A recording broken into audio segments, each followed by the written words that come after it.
आप समझ सकते हैं, मैं सिर्फ यही पूछा कि क्या आप कुरान के बारे में और उसकी गहराई के बारे में सब कुछ जानते हैं। मैं कुरान के बारे में, उसकी गहराई के बारे में सब कुछ जानते हैं। तो इसने पूरा मुझे लाइन से बता दिया 4 पॉइंट, जो कि बिल्कुल एक स्टूडेंट्स के लिए काफ़ी ज़्यादा ज़रूरी है। ठीक है, अब हम थोड़ा सा जाएंगे और उसको पूछेंगे, अब तक कितने लोगों ने कुरान के ट्रांसलेशंस कर चुके हैं सिर्फ इंग्लिश में।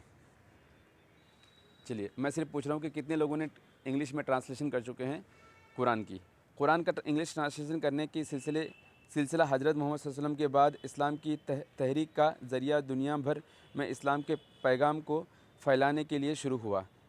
इंग्लिश में कुरान का तर्जुमा ट्रांसलेशन की तादाद बहुत ज़्यादा है और ये अलग अलग स्कॉलर और मुफस्सिरीन के काम का नतीजा है। आज तक हंड्रेड्स, 100 में इंग्लिश ट्रांसलेशन अवेलेबल है। मशहूर इंग्लिश ट्रांसलेशन और उनके नाम: अब्दुल्ला यूसुफ़ अली 1934 का एक मशहूर और वाइडली सर्कुलेटेड तर्जुमा। इसमें कुरान का एलिजेंट और पोएटिक तर्जुमा दिया गया है। इसमें फुट नोट्स और एक्सप्लेनरी नोट्स भी शामिल है। मरमदुख पिक्टहॉल, मरमदुख पिक्टहॉल, अच्छा यही इसी में से ये देता होगा, मतलब इनमें से किसी ना किसी में से देता है। अब हम लोग वो भी पूछ लेंगे कि जब भी आपसे लोग पूछते हैं अक्सर, तो उसमें से किस में से आप देते हैं लोगों को। ठीक है, तो ये है 1930 का।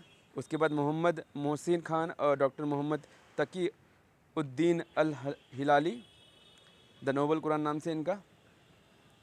मरमदुखा पिकेट, इनका जो बुक है उनका नाम है, ट्रांसलेशन का नाम है the meaning of the glorious Quran. उसके बाद चौथे हैं सही इंटरनेशनल, 1997 में आया। ये ट्रांसलेशन मॉडर्न और सिंपल इंग्लिश में किया गया, जो 21st सेंचुरी के रीडर्स के लिए ज़्यादा एक्सेसिबल है। फीमेल स्कॉलर का इसमें सिग्निफिकेंट रोल रहा, माशाल्लाह। आर्थर जॉन आर्बेरी, 1955 में लिखा इसने द कुरान इंटरप्रेटेड। उसके बाद एक मौलाना वहीदुद्दीन खान साहब का नाम है, 2009 में आया। उन्होंने कुरान का एक आसान और समझने में सिंपल इंग्लिश ट्रांसलेशन दिया। उनके काम स्पिरिचुअल और प्रैक्टिकल एस्पेक्ट को हाईलाइट करता है।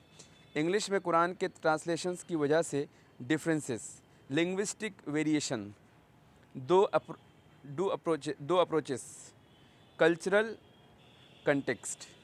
आज के दौर में ऑनलाइन प्लेटफॉर्म और डिजिटल टूल्स की वजह से इंग्लिश ट्रांसलेशन की एक्सेसिबिलिटी बहुत ज़्यादा बढ़ गई है। वेबसाइट जैसे कुरान.com, islamoawaken.com, clearquran.com, इस पर मल्टीपल ट्रांसलेशन एक जगह अवेलेबल है। तो अगर आप एक इंग्लिश ट्रांसलेशन को चूज़ करना चाहते हैं तो अपने मकसद के मुताबिक एक ऑथेंटिक और रिपीटेड तर्जुमा का इंतखाब करना ज़रूरी है। चलिए।